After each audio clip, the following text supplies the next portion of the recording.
Have you tried putting them more at the tip of your finger rather than in the crook of the finger? I would recommend a couple different things. So the cool thing about knobs is, I mean, there's many cool things about knobs. Okay, let's be clear.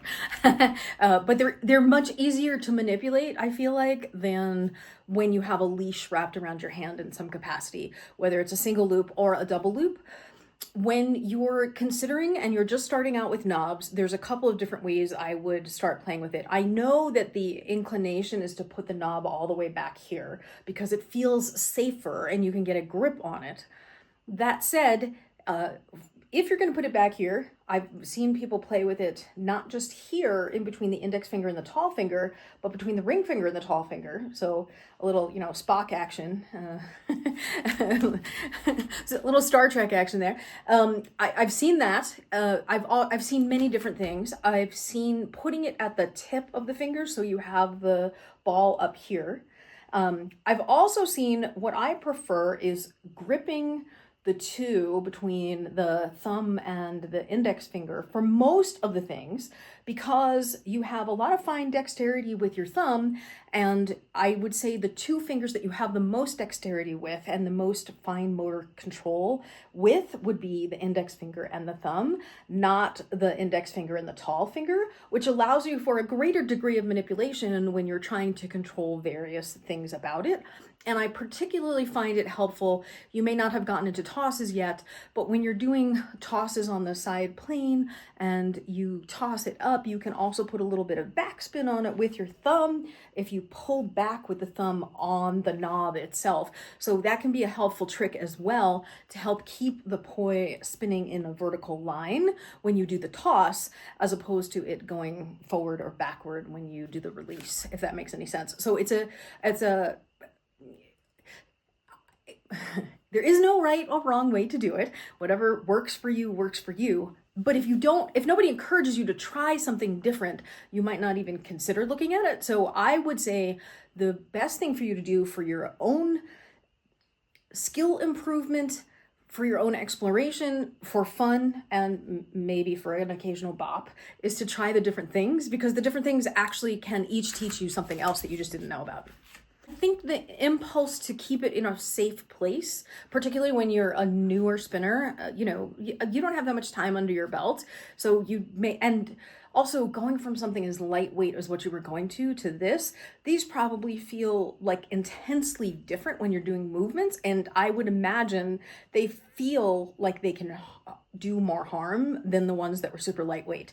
And as a result, the impulse to keep it safe, like back here, is probably more strong as a result. That's my guess.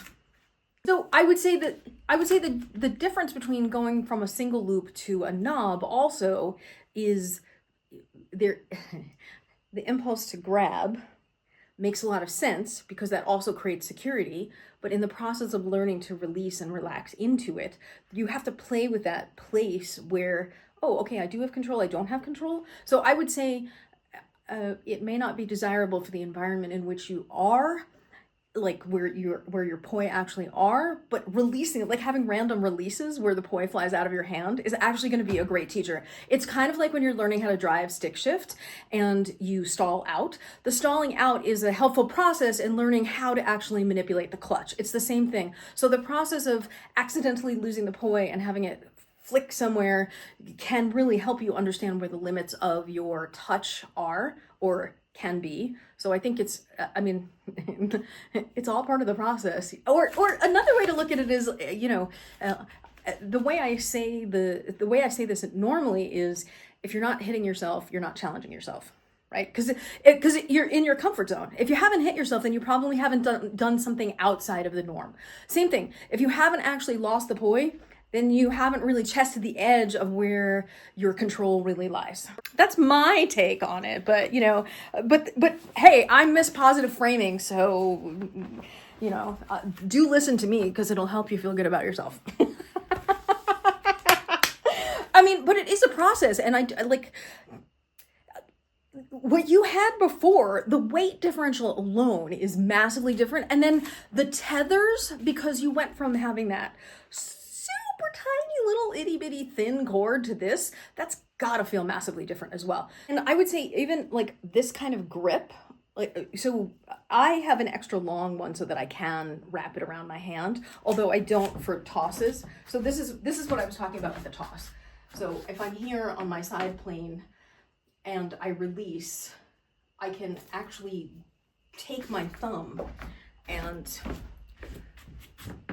do this on the knob to help direct it with a little bit of spin so that it comes back toward me. The toss thing, I don't know what your space is like in there. I don't know how much space you have in front of you and behind you. Here's the, if you're gonna try tossing, so this is the particular one I demonstrated was a 1-beat toss on the side plane with, I believe you're lefty, right? So this particular thing you might want to try because you're indoors and there's things that could break. You might want to try it with your left hand first, not your right hand. And then what you're shooting for as you do the toss is the poi is coming up to horizontal and you're going to release here. Then what's going to happen is it's going to spin in the air. And then in theory, if you've done it correctly, it'll come right back down into your hand and you could just catch it right there and you don't even have to move your hand. And then you can either catch it, and I think the natural inclination with this is to change the direction of the poi to go into overhand like that, rather than catching it and, catching it and then continuing it underhand, which would be not like that. Well, I don't do that one well, but you can continue in the same direction.